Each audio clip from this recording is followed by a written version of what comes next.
스포츠를 잘 하려면 힘을 빼야 합니다. 골프를 칠 때 손목에 힘을 빼야 임팩트가 제대로 걸립니다. 음악도 마찬가지입니다. 저희 딸이 어릴 때 바이올린을 배운다고 바이올린 사왔는데 저도 신기해서 한번 켜봤습니다. 근데 소리가 안 나요. 왜 안 날까? 힘있게 눌렀는데 안 나. 이 활을 잡으니 손에 힘이 빠져야 소리가 난다고 합니다.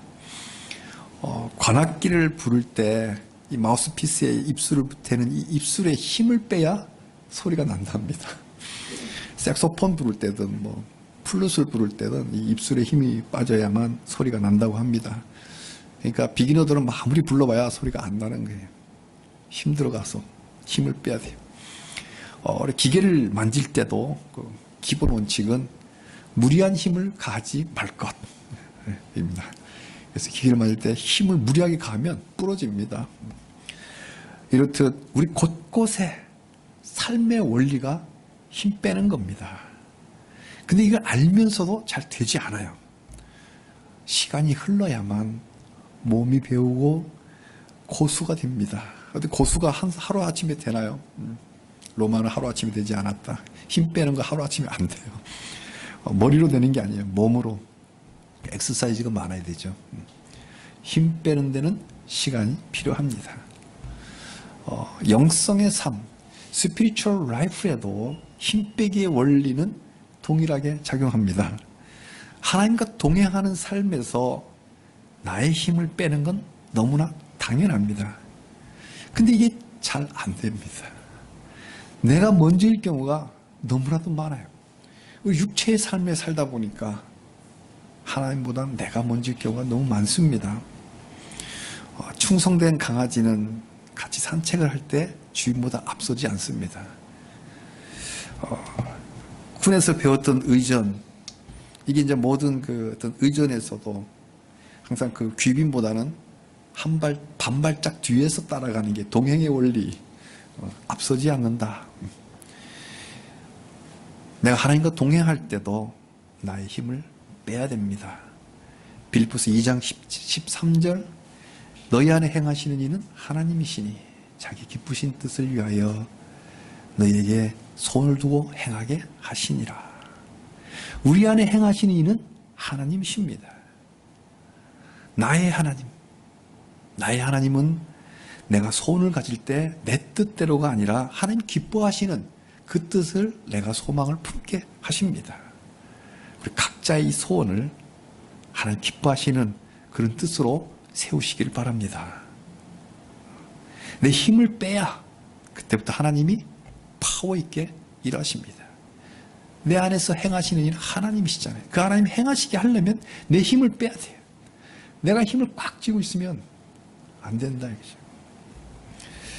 오늘 본문 에스겔이 그랬습니다. 그래서 오늘 본문을 힘 빼기라는 제목으로 말씀의 은혜를 나누고자 합니다. 제사장의 아들 에스겔이 뜻밖의 장소 바벨론 그발 강가에서 하나님의 임재를 황홀하게 경험했고 자기 백성을 향한 선지자로 부름을 받았습니다. 그리고 파송을 받습니다. 에스겔이 가야 할 이스라엘 사람들은 그때 어떤 사람들이었을까요? 오늘 본문은 세 가지로 말합니다. 첫째, 그들은 배반자들이었다. 2장 3절입니다. 내가 너를 이스라엘의 자손에게 보낸다. 그들은 나를 배반한 자들이다.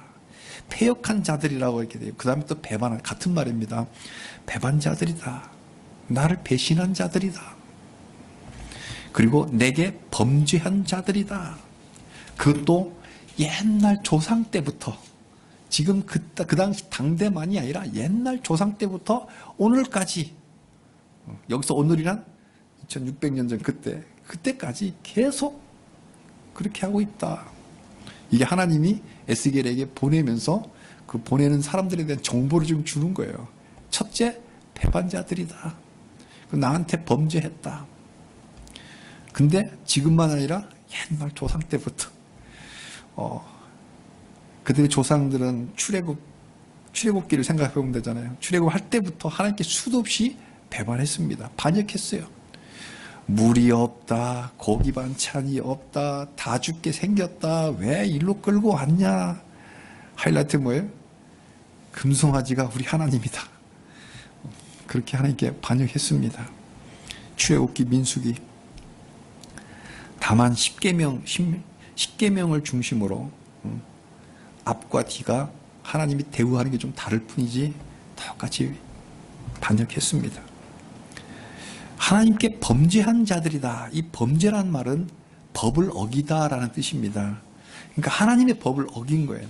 10계명, 하나님 사랑, 이웃 사랑의 이 계명을 마음으로부터 순종하지 않았습니다. 그러기를 온 800년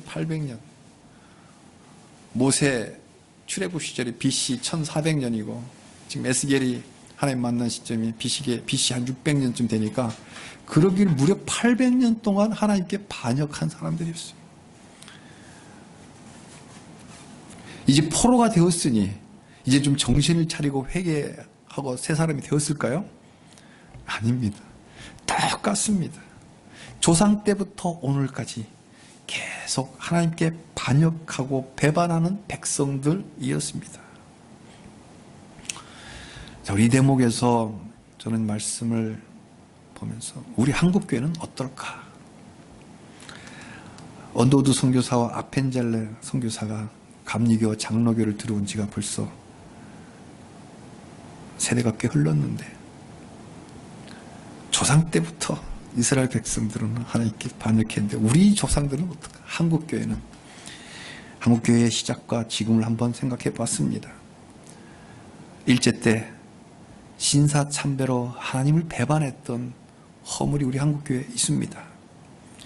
그리고 해방 후에는 멋모르고 공산당을 환영하며 하나님을 배반했다가 북한 땅에 지금 교회가 아주 없어져 버린 이 허물이 우리 한국교회에 있습니다. 공산당의 선동에 속아가지고 목사들이 환영한다고 그랬다가 결국은 다 사라지고 말았습니다. 우리 한국교회 조상들이 그랬습니다. 하나님께 반역한 거죠. 우리 조상만 그럴까요? 지금 우리는 어떨까요? 말씀에 우리를 비추어 봐야 합니다. 교양으로 말씀 보는 거 아니잖아요. 생명의 말씀, 하나님의 음성이 들어야 합니다. 현재 우리는 어떨까요? 오늘의 남한교회는 북한의 지하교회 성도들을 위해서 중보기도 하지 않은 죄를 계속 범하고 있습니다. 기도하지 않은 죄를 죄로 여기지 않습니다. 내 이웃을 내 몸과 같이 사랑하라. 이게 하나님의 법이잖아요. 나에게 범죄했노라. 내 계명을 어겼노라. 이 계명, 우리의 이웃이 누구일까요? 가깝게 멀리 많겠지만 분명 북한에 남아있는 우리의 영적 형제 자매들, 성도들이 있잖아요. 탄압에 이렇게 공식적으로 예배를 드리지 못할 뿐이지 오늘 똑같은 주일 이 시간 기억하고 2명이든 3명이든 산속에서 어디서 몰래 예배 드릴 수 있고 그러지 못한 사람 혼자서 지금 예배 드릴 수 있잖아요.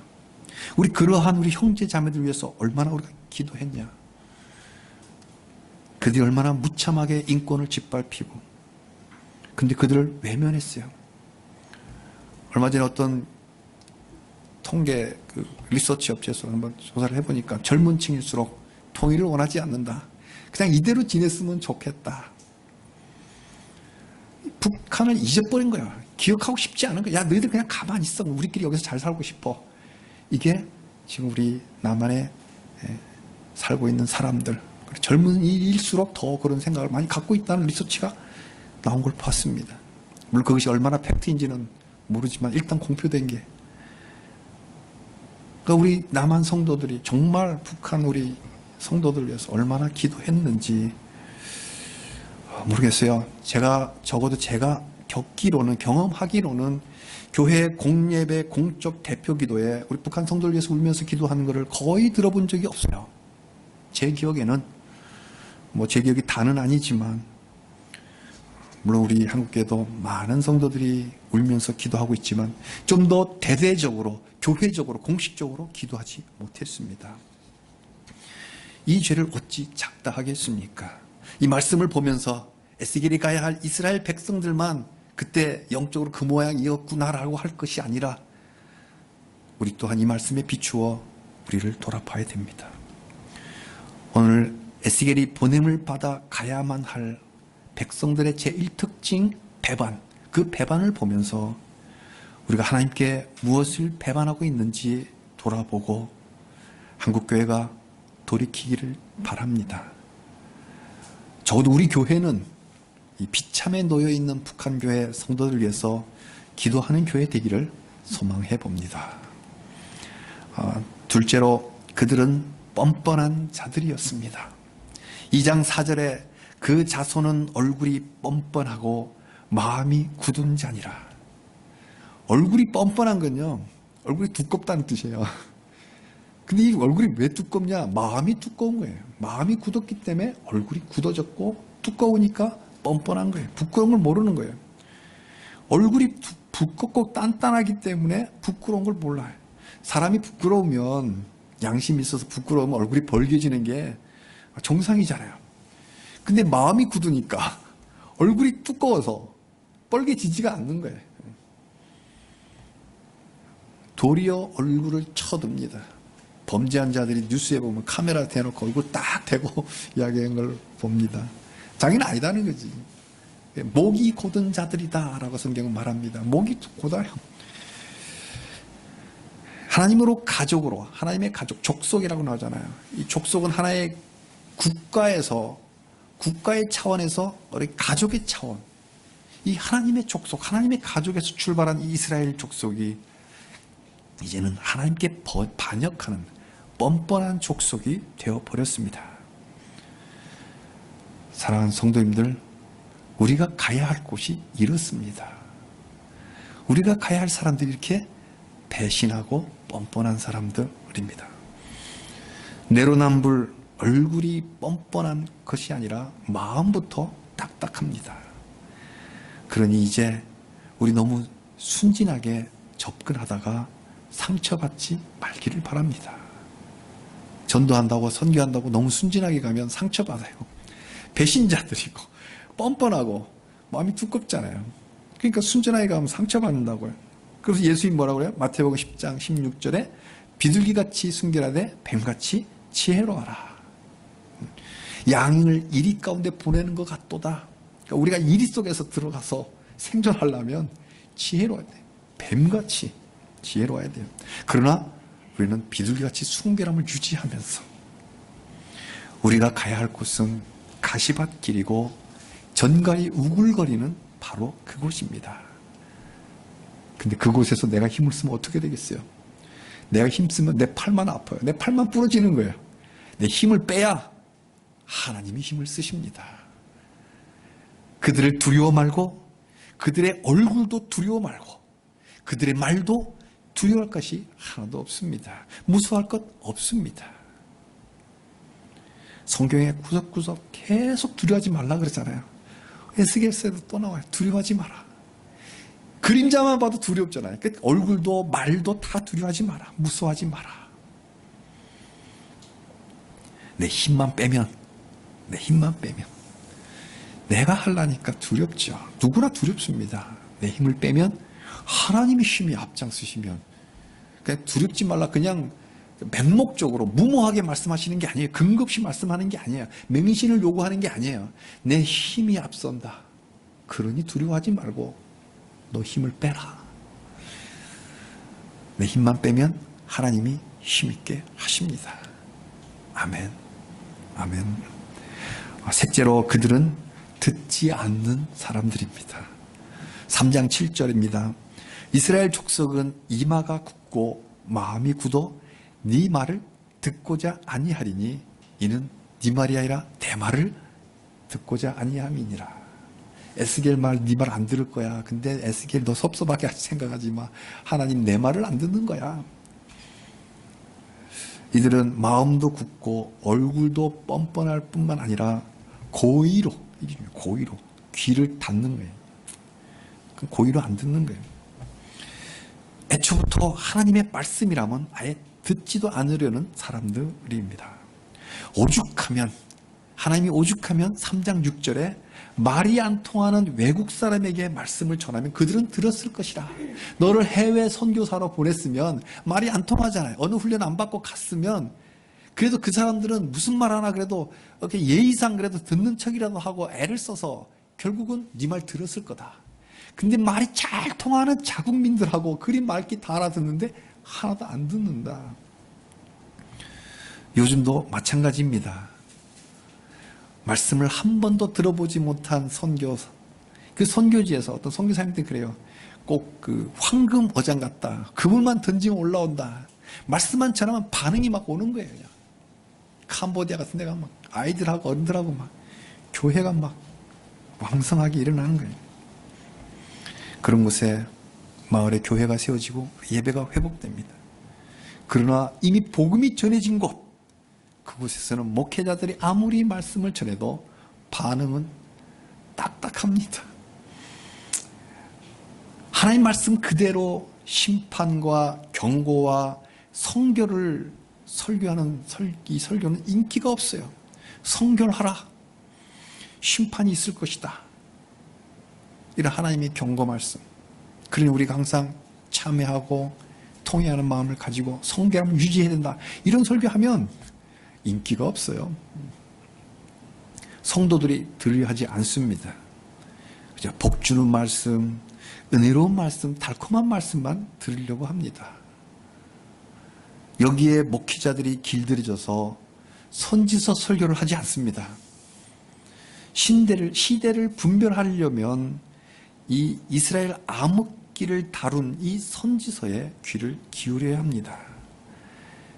에스겔이 이런 세대에 파송을 받았고 우리 또한 우리가 파송받은 이 세대 또한 포스트 모더니즘의 인본주의 세대임을 우리가 분별하시기를 바랍니다. 이토록 완악한 동족들에게 하나님은 에스겔을 파송합니다. 에스겔은 스스로 선지자가 된 것이 아니라 하나님이 보내셔서 간 겁니다. 본인이 가고 싶어 가는 게 아니에요. 그래서 에스겔은 내키지 않은 길을 가야만 했습니다. 등떠미니까 내키지 않지만 가야 됩니다. 인기 없고 사람들이 인정하지 않는 길이지만 우리 하나님이 인정하는 길이라면 우리는 가야 합니다. 하나님이 좋아하시고 하나님이 인정하시면 그걸로 족한 것이 우리 성도의 좁은 길입니다. 내가 힘을 쓰는 길이 아니라 내가 힘을 빼고 하나님이 힘을 쓰는 그 영광의 길이 우리의 길입니다. 신약의 사도들을 그리스어로 아포스톨로스라고 부르는데 이거는 보냄을 받은 자다라는 뜻입니다. 구약에서도 하나님이 선지자를 보낼 때 샬리아흐라는 말을 씁니다. 샬라흐, 이거는 보냈다. 그러니까 선지자든 사도든 선교사든 사명자들은 하나님께 보냄을 받은 자들이에요. 근데 하나님이 보내지 않았는데 하나님이 보낸 것처럼 스스로 보낸 자라고 하는 이 가짜들이 문제이지, 실제로 하나님께 보냄을 받은 자들은 어쩔 수 없이 내키진 않지만 그냥 하나님이 하시라니까 순종하는 그 길을, 주님이 가셨던 그 길을 가는 거예요. 근데 이리 가운데 양을 보내는 같은 그 우리 주님의 심정이 그냥 보내겠습니까? 군인을 전장에 보내면서 그냥 보내겠어요? 그죠? 안전화, 전투화 시키고, 그죠? 철모 세우고, 총을 주고 싸우죠. 그렇듯이 하나님 우리를 보낼 때는 파워를 주십니다. 근데 내 파워를 빼야 돼요. 내 힘을 빼야. 자기가 하겠다는데 하나님이 더 이상 할 말이 없잖아요. 그래서 내비둡니다. 우리 하나님 신사적이어서. 그래, 한번 해봐라. 그리고 힘이 안 된다는 걸 알 때, 깨달을 때, 그때 하나님이 힘을 써서 일을 하게 하십니다. 이게 우리도 내 힘 빼고 하나님 힘이 역사하는 그 보냄받은 삶으로 이 시대를 살아가시기를 주님의 이름으로 축복합니다. 아멘. 선지자의 사명은 자기 말을 하는 것이 아니라 하나님의 말씀을 전해야 됩니다. 2장 7절에 그들은 심히 패역한 자라. 그들이 듣든지 아니 듣든지 너는 내 말로 고해라. 내 말, 하나님 말, 내가 준 말을 해라. 네 말 하지 말고 내 말을 해라. 사명자는 자기 말 하는 게 아니라 하나님 말씀 그대로 전해야 됩니다. 그러기 위해서 에스겔은 이상한 식사를 합니다. 이상한 식사. 내가 주는 것을 먹으라. 하나님 주는 걸 먹는 거죠. 환상 속에 봤던 그 하나님의 손이 쭉 보이는, 손이 쭉 나오는데 그게 손에서 두루마리 책이 나옵니다. 그 두루마리 하나님이 먹이십니다. 아기에게 엄마가 밥을 먹이듯이 하나님이 그 두루마리를 에스겔 입에다가 먹여주세요. 이상한 식사잖아요. 바로 하나님의 말씀이었습니다. 맛을 본 게 아니에요. 하나님 말씀에 맛본 게 아니라 먹은 거예요. 먹어서 배에 넣어서 창자를 채운 거예요. 창자가 뭐 하는 기관이에요? 영양을 흡수하는 기관이에요. 본격적으로 영양을 흡수하는 창자에서 나온답니다. 그러니까 에스겔은 말씀을 완전히 흡수한 거예요. 혀끝으로 맛만 살짝 본 게 아니라 창자에서 완전히 몸속에 흡수된 거예요. 우리도 말씀이 온몸에 흡수되기를 축복합니다. 혀끝으로 맛만 보지 마시고 완전히 흡수하기를 바랍니다. 그래서 우리 한참 옛날에 우리 영어 배울 때 걸어다니는 사전이라는 걸 뭐 영어 그 관용어로 막 배우고 그랬잖아요. 걸어다니는 사전이란 말이 있듯이 우리는 걸어다니는 성경이시기를 바랍니다. 우리가 한번 축복했으면 좋겠네요. 당신은 걸어다니는 성경입니다.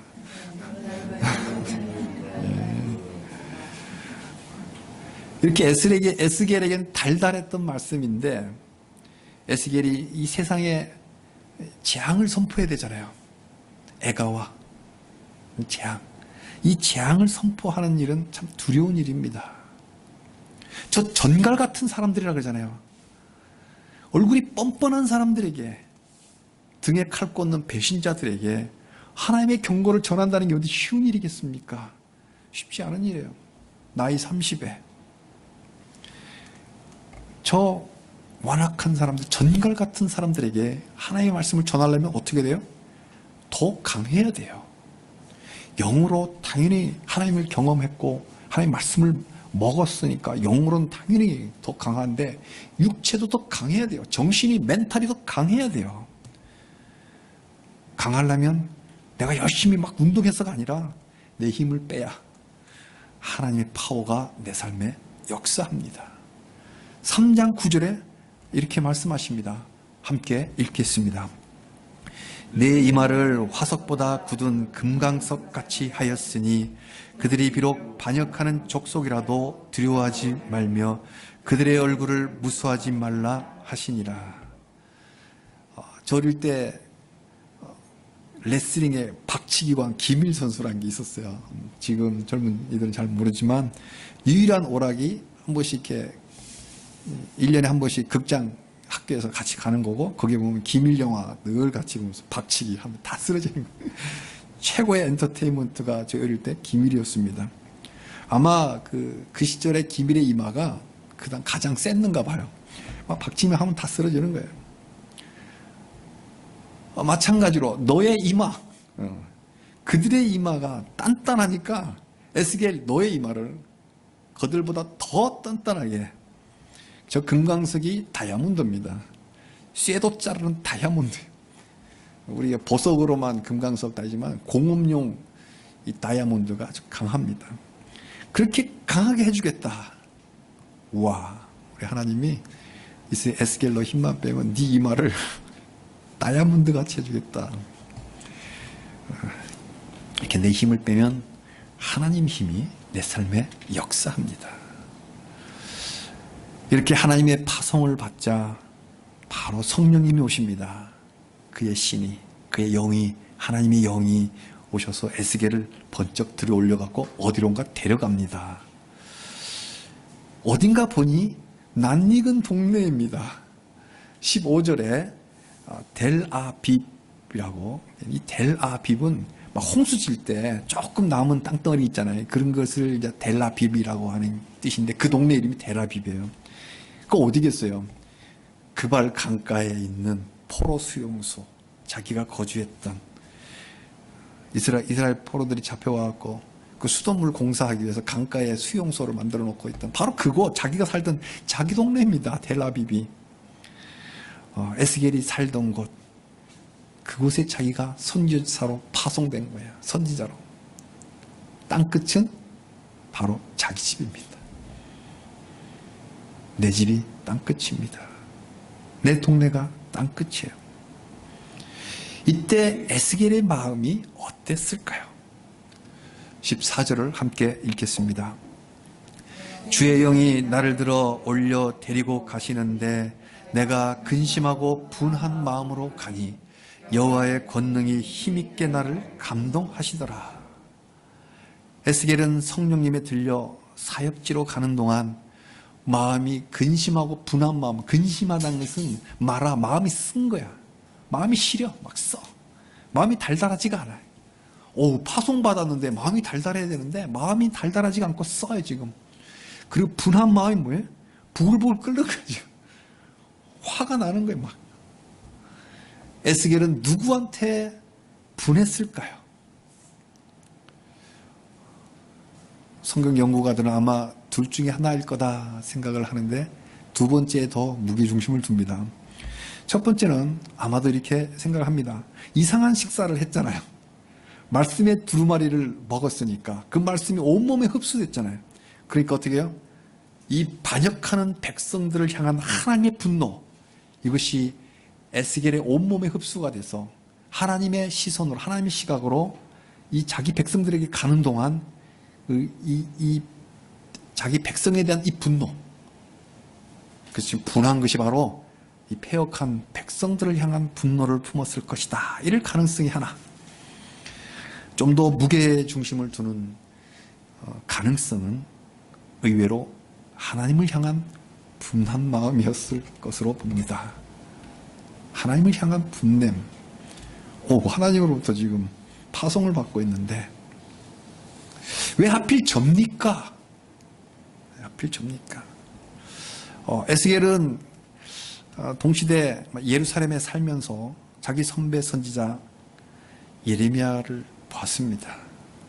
지난번에 예레미야를 묵상하면서 예레미야가 하나님의 말씀 전할 때 어떻게 해서 매도 맞고 매 맞는 걸 조금 너무 이렇게 낭만적으로 생각 안 했으면 좋겠어요. 좁혀 맞는 거예요.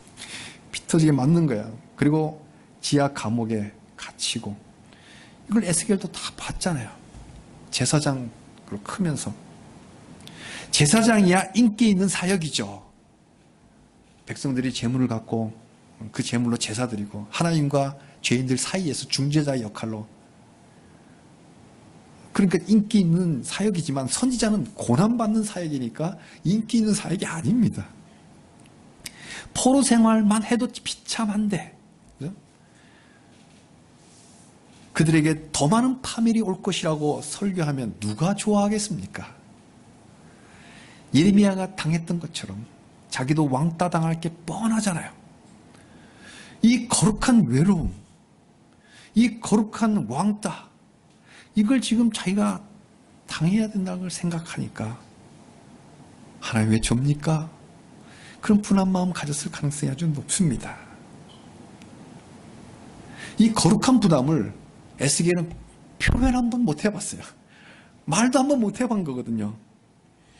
하나님이 부르실 때 모세는 뭐라고 그랬어요? 나는 입이 뻣뻣하고 혀가 둔합니다. 보낼 만한 자를 보내소서. 이렇게 말이라도 한번 해봤잖아요. 모세는. 이사야는 뭐라고 그랬어요? 나는 죄인입니다. 내 입술이 부정한 사람이요. 유다의 죄악이 나한테도 감염돼 갖고 난 죄인입니다.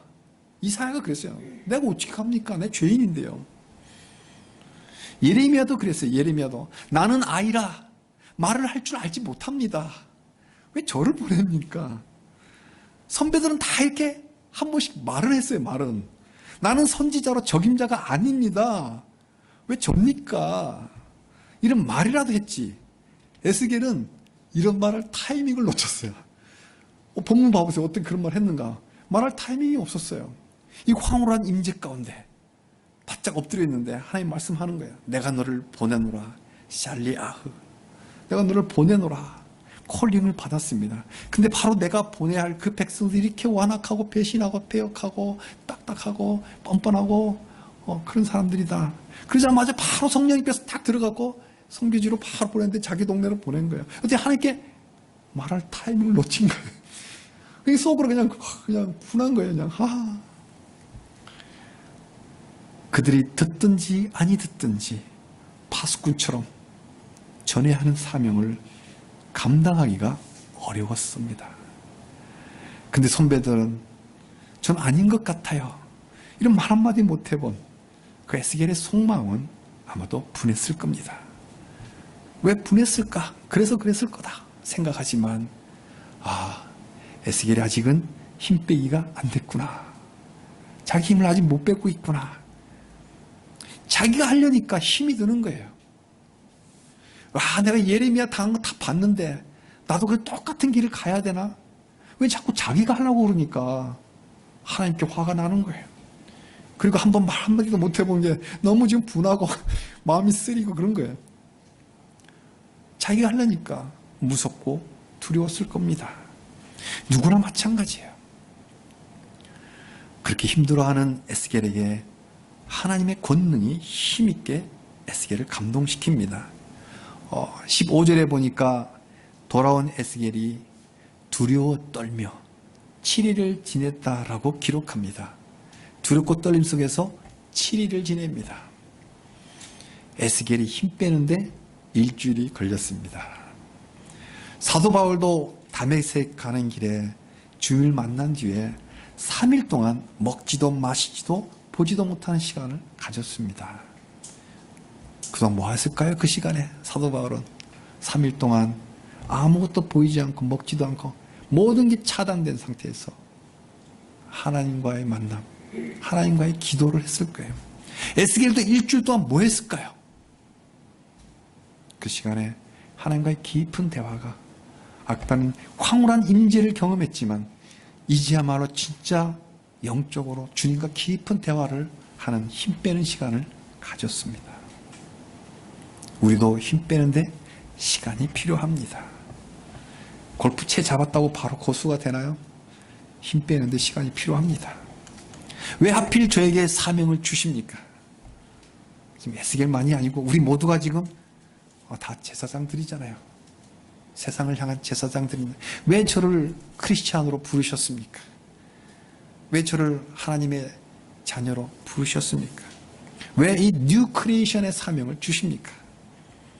이런 마음이 들겠지만 내 힘을 빼는데 시간이 걸리고 하나님은 그 시간을 기다려 주십니다. 단순히 시간이 흐른다고 힘 빠지는 거 아니에요. 여기서 말한 일주일, 사도 바울의 3일은 그냥 째깍째깍 시간 간다고 간 거 아니에요. 그 시간에 반드시 하나님과의 깊은 대화가 있어야 돼요. 하나님과의 깊은 기도 시간이 있어야 되는 거죠. 시간이 주어질 때. 그래서 기도 안 하니까 다 차단시키는 거예요. 하나님이. 보이지도 않고 먹지도 않고 들리지도 않고 완전히 차단시키는 거예요. 그러니 어떻게 돼요? 눈을 감으면 하나님이 보입니다. 그래서 기도할 때 눈 감고 하는 거예요. 눈 감고 하는 게. 세상 보지 말고 하나님께 집중하라고. 하나님과 깊은 관계, 릴레이션십, 관시라고 해요. 중국어로. 관계를, 하나님과 깊은 관계를 갖는 이 시간이 반드시 가져야 돼요. 그렇게 되면 내 힘이 빠지는 거예요. 무슨 특별한 비법이 있는 게 아닙니다. 힘 빼는 게. 하나님과의 깊은 관계. 지금까지 내 힘으로 살았다면 이제 앞으로는 하나님의 힘으로 살아갈 이 분기점이 바로 힘 빼기입니다. 말씀을 맺겠습니다. 골프 선수도, 악기 연주자들도, 심지어 액션 배우들, 패션 배우들까지도, 그리고 사격장의 사수들도 각 분야의 고수들은 다 하나같이 힘을 뺍니다. 마찬가지로 하나님과 동행하는 삶에도 자기 힘을 빼야 합니다. 오늘 본문의 천하의 에스겔도 힘 빼는데 7일을 지냈듯이 우리도 하나님 앞에서 자기 힘을 빼는 시간을 경험하시기를 바랍니다. 우리 안에서 행하시는 일은 하나님이십니다. 하나님이 행하실 수 있도록 자기 힘을 빼시기 바랍니다. 그래서 내 힘 말고 하나님의 힘이, 하나님의 권능이, 하나님의 파워가 역사하는, 그 역사를 경험하는 또 한 주간이 되시기를 주님의 이름으로 축복합니다.